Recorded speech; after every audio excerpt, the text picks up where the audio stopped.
So we're going to talk about pruning a fruit tree right now, and it's a little late. We should have gotten to this earlier, but at this point I'd rather get the pruning in than miss out on a year. Essentially, when you prune a fruit tree, you're going to take off quite a bit of material. You need to stimulate the tree and open up space in the middle. The theory is that the more light and air that reaches the center top crown of the tree, the better quality fruit that you will get. So if the tree is crowded with suckers and little sticks that run up through the middle, you're going to have a difficult time.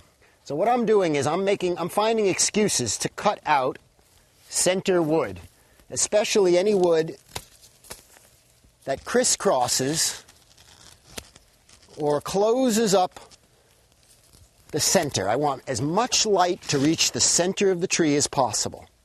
Of course, if there are any damaged or poorly pruned or broken or diseased wood, those would also come off right away.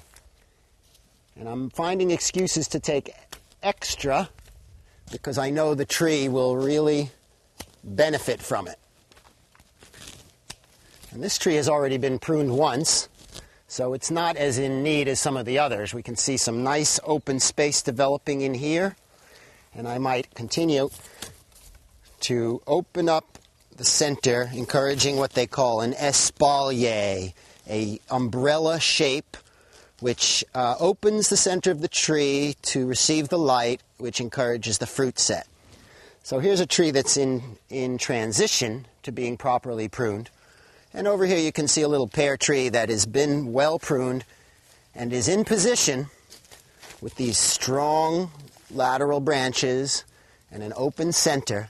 This is in position to really enjoy its first good harvest this year. And we can just hope for the best.